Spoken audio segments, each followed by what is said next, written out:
एक बार फिर दासू डैम के जो इंजीनियर्स हैं, चाइनीज इंजीनियर्स, उनको मार दिया गया और सब इस पे बहुत अपसेट है। उससे एक दिन पहले भी आपने देखा होगा कि बीएलए जो है वो अटैक करने लगे थे पाकिस्तान की जो एयरबेस है वहां पर बलूचिस्तान में, सॉरी उधर गवादर के पास, तो वहां पर भी यही हंगामा चल रहा है, मुसलसल अटैक्स चल रहे हैं। वो जैसे कहते हैं कि रजिया गुंडों में फंस गई है, लेकिन अब क्या करेंगे, 76 साल से रजिया फंसी हुई है, निकलने के लिए हम कौन निकालेगा, ये मेरी समझ से बाहर है। कहने को कभी जाते हैं, कहते हैं हिमालय से ऊंची दोस्ती है, समंदर से पता नहीं गहरा क्या है, शहद से मीठी है, पता नहीं क्या क्या बातें कर जाते हैं। दूसरी दुनिया को तो छोड़ दें, चले आपने जिस तरह बेवकूफ बनाते हैं, आप प्रोफेशनली ट्रेंड हो चुके हैं दुनिया को फ्रॉड लगाने में, लेकिन जब तक अपने पड़ोसियों से रिलेशनशिप ठीक नहीं करेंगे आप सरवाइव नहीं कर पाएंगे। तरक्की की बात तो बहुत बाद की होती है ना। आरजू तरक्की तब होती है जब एक जिस्म जब जख्मी होता है, ब्लीडिंग हो रही होती है, पहले तो ब्लीडिंग रोकते हैं, दर्द बाद में कम की जाती है। आपकी तो ब्लीडिंग नहीं रुक रही है, आपकी ब्लीडिंग रुकेगी तो तरक्की करेंगे आप हर पड़ोसी के साथ हालते जंग में है। बल्कि मैं कल एक वॉशिंगटन डीसी ग्रुप में बैठ के हम डिस्कस कर रहे थे, तो किसी ने मुझसे पूछा कि what is Pakistan foreign policy और व्हाट इज पाकिस्तान डूइंग। तो मैं जब उस डिस्कशन में बैठा तो मुझे एक बंदे की बात ने लाजवाब कर दिया। मैंने कहा यार कि हमारे भारत से भी रिलेशनशिप खराब है, ईरान के साथ भी पिछले महीने जो है वो झगड़ा हो चुका है, एक दूसरे के ऊपर अटैक किए गए हैं, अफगानिस्तान के पीछे हमने सारा मुल्क जला दिया है, उनसे भी नाराजगी है, वो हमारे अंदर घुस घुस के मार रहे हैं। जापानी जो चाइनीज भाईजान है उनसे भी हमने पैसे बहुत ले चुके हैं, सबसे ज्यादा कर्जा उनका है, वो भी हमसे नाराज हैं सी पैक पे। तो उस बंदे ने एक बात, बड़ी अमेरिकन था, उसने कहा कि सारे कंट्री गलत नहीं हो सकते, इसका मतलब आप ही गलत है। ठीक है ना, सारे कंट्री तो गलत नहीं हो सकते ना। आप कहें चाइना भी गलत है, अफगानिस्तान भी गलत है, ईरान भी गलत है, भारत, लेकिन आप ठीक है, ये किस तरह को कहेगा कोई। लेकिन उसमें अब मैं बल्कि एक छोटा सा जो इस वक्त स्कैंडल चल रहा है बहुत, जो मुझे बहुत दुख हुआ है, खासकर मैं हमेशा पाकिस्तान को कहता हूं कि आप अभी तक आजाद नहीं हुए, you are still British colony. आपको लंदन से आपके ही जो ब्रिटिश एजेंट तैयार किए जाते हैं वो मैनेज करते हैं। मैं हमेशा आपको मैंने कहा कि मैं ब्रिटिश एजेंटों को दो ग्रुप्स में डिवाइड करता हूं। एक जो लैंड ओनर्स हैं, जिनको जो ब्रिटिश थे उनको उनके लिए काम करने की वफादारी के रिजल्ट में वो जमीनें दे गए थे, एक तो वो ब्रिटिश एजेंट हैं। दूसरे हमारे लोअर मिडिल क्लास से जो बच्चे सीएसएस करते हैं, जिसको आईसीएस कहा जाता है भारत के अंदर, लोअर मिडिल क्लास से जब वो सीएसएस करके आते हैं तो ब्रिटिश एसपीज और डीसी डिप्टी कमिश्नर्स की जब घरों में वो बैठते हैं, जो ऊंची छतों वाले, और जो लोग उनके सामने लेटते हैं उनके सामने, और उनको आज भी डिप्टी कलेक्टर कहा जाता है, असिस्टेंट कलेक्टर कहा जाता है, क्योंकि ब्रिटिश दौर के अंदर ये नाम उनको दिए जाते थे, और सारा ये सिविल सर्विस का सारा सेटअप ब्रिटिश बना के गए थे। तो वो भी अपने आप को ब्रिटिश समझना शुरू कर देते हैं। उन्हें ये नहीं पता होता कि उनका वालिद टीचर था, उनकी माँ टीचर थी, गुर्बत से आए हैं, लेकिन वो पाकिस्तान से फिर बदले लेते हैं, अपने बाप के भी बदले लेते हैं। फिर एक स्टेज उन पे आती है जब वो ग्रेड 19 पे आते हैं प्रमोट होके, थोड़ा सा 15 साल बाद, तो आपका जो हुकूमत है उनको सरकारी खर्चे पे लंदन, अमेरिका, ऑस्ट्रेलिया पढ़ने के लिए भेज देती है। वो यहां आते हैं, उनकी बीवियां घर देखती हैं, ग्रोसरी स्टोर देखती हैं, फैशन के स्टोर देखती हैं, तो वो डिग्री लेके चले जाते हैं और दिल और दिमाग यही छोड़ देते हैं। फिर वो जाके जो तबाही फेरते हैं पाकिस्तान के अंदर, करप्शन में लूटते हैं जब, तो उसमें वो तबाही फेरते हैं। उसी तरह का एक नमूना है, मैं बताना चाहूंगा 1886 के अंदर। मैं बल्कि ये बिल्कुल क्लियर पिक्चर में बताऊंगा आज पाकिस्तान के जो हालात हैं, इस एक केस से आप अंदाजा लगा सकते हैं कि पाकिस्तान के 76 साल में क्या हुआ और आगे क्या होगा। ये मैं एचईएसएम कॉलेज के स्कैंडल पे बात कर रहा हूं। 1886 में 5 कॉलेज उन्होंने बनाए ब्रिटिशों ने अपने एजेंटों के बच्चों को पढ़ाने के लिए, ठीक बन गए। उनके अंदर कोई मेरिट पे दाखिला नहीं होता, सिफारशी हुज हु जो है उनके बच्चे पढ़ते हैं, अमीर लोगों के आवारा बच्चे वहां पढ़ते हैं।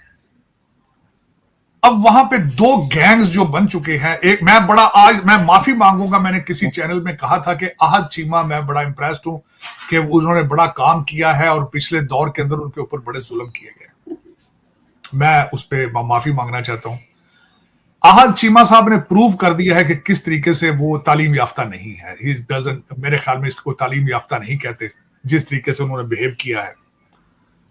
मैं अफसोस है मुझे उस पे। और दूसरा मैं माइकल थॉमसन जो कि ऑस्ट्रेलियन इस वक्त उनके प्रिंसिपल है, उन्होंने आपके सिस्टम के कपड़े उतार के रख दिए।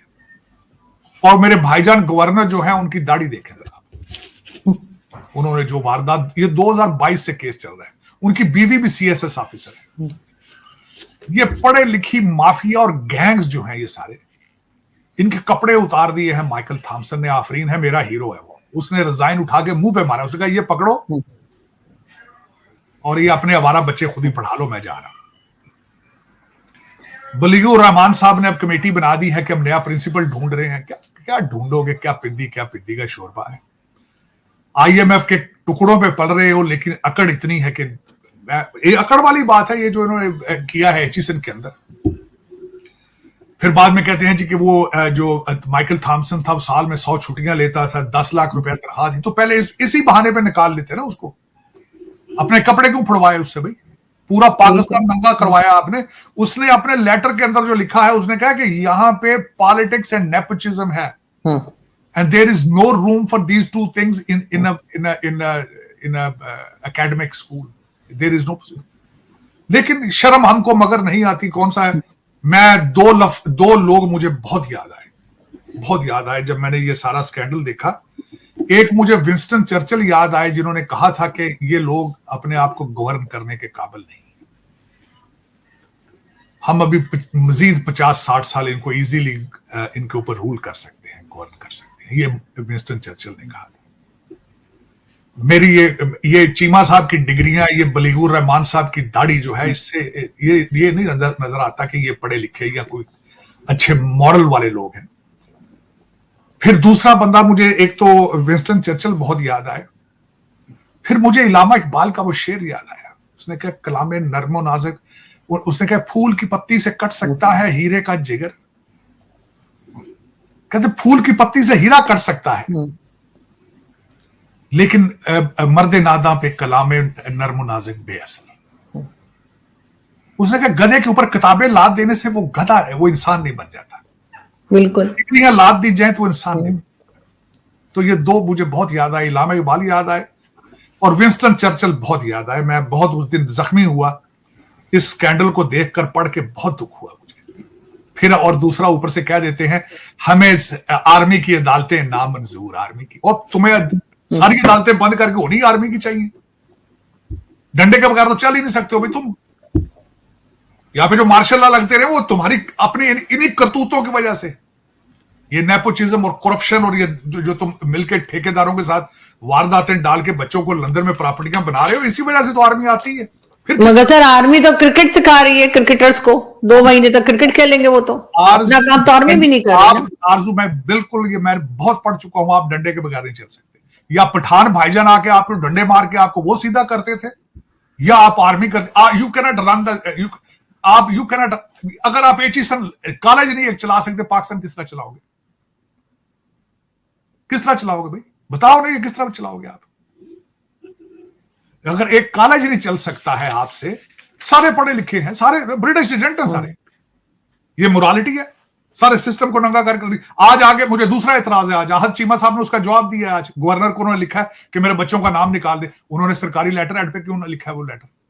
उन्होंने अपनी मिनिस्ट्री के लेटर पे, भाई आपके बच्चों को तो पहले ही निकाल दिया गया है। उस लेटर में उन्होंने, आज आहद चीमा साहब ने लेटर लिखा है गवर्नर पंजाब को कि मेरे बच्चों के नाम उन लिस्ट से नाम तो पहले ही निकाल दिए। और दूसरा, why you are writing it on your legal ministry के पैड के ऊपर? You are just a simple ex father, you are a father of ex students. एक सिंपल पेपर के ऊपर लिखो, लेटर लिखना है तो।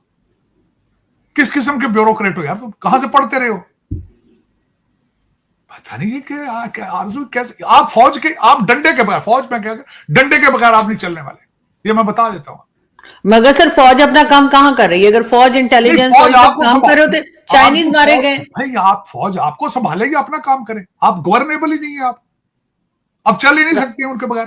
पाकिस्तान के खैबर पख्तूनख्वा में एक सुसाइड अटैक में 5 चीनी नागरिक मारे गए हैं। बताया जा रहा है कि हमलावर ने उनके काफिले को अपना निशाना बनाया था। स्थानीय मीडिया रिपोर्ट्स के मुताबिक खैबर पख्तूनख्वा के शांगला जिले के बेशम इलाके में चीनी नागरिकों को निशाना बनाया गया। पुलिस के मुताबिक आत्मघाती हमलावर ने विस्फोटकों से भरी कार चीनी नागरिकों के काफिले में घुसा दी। स्थानीय पुलिस अधिकारियों ने 5 विदेशी इंजीनियरों और उनके ड्राइवर की मौत की जानकारी भी दी है। बताया जा रहा है कि हमले में कई अन्य लोग भी घायल हुए हैं। स्थानीय पुलिस ने बताया कि चीनी नागरिकों पर इस्लामाबाद से कोहिस्तान जाने के दौरान हमला किया गया। हमलावर ने कथित रूप से चीनी नागरिकों की कार में टक्कर मारी थी, जिससे वे खाई में जा गिरे। मीडिया रिपोर्ट्स की माने तो सभी चीनी इंजीनियर दासू में अपने कैंप की ओर जा रहे थे। विशेष रूप से दासू पहले भी आतंकियों के निशाने पर रहा, जहां 2021 में एक बड़ा हमला भी हुआ था। तब एक बस पर हुए अटैक में 9 चीनी नागरिकों समेत 13 लोगों के मरने की खबर आई थी। स्थानीय मीडिया रिपोर्ट्स की माने तो हमलावरों ने नवल एयरबेस पर हमला किया है, जिसमें एक सैनिक की भी मौत हुई है। बताया जा रहा है कि यह एयरबेस चीन पाकिस्तान इकोनॉमिक कॉरिडोर के लिए महत्वपूर्ण है। पाकिस्तान में आए दिन आतंकी हमले होते हैं। इससे पहले 20 मार्च को बलूचिस्तान के लिबरेशन आर्मी के लड़ाकों ने ग्वादर पोर्ट को निशाना बनाया था। पाकिस्तान इस पोर्ट को चीन की मदद से डेवलप कर रहा था, जिसका स्थानीय बलूच आबादी विरोध करती रही है। BLA या बलूचिस्तान लिबरेशन आर्मी द्वारा चीनी नागरिकों को अक्सर निशाना बनाया जाता है। बलूचिस्तान में दशकों से स्थानीय आबादी पाकिस्तान सरकार के खिलाफ विद्रोह कर रही है, लेकिन इसके बावजूद चीन ने यहाँ भारी मात्रा में निवेश कर रखा है। मसलन चीन पाकिस्तान से अपने देश तक एक इकोनॉमिक कॉरिडोर बना रहा है, जिसमें ग्वादर पोर्ट समेत आसपास के इलाकों का विकास किया जाना है। बलूचिस्तान का एक बड़ा हिस्सा इसी CPEC प्रोजेक्ट का हिस्सा है। इसका बलूचिस्तान लिबरेशन आर्मी के लड़ाके विरोध करते हैं और आए दिन हमलों को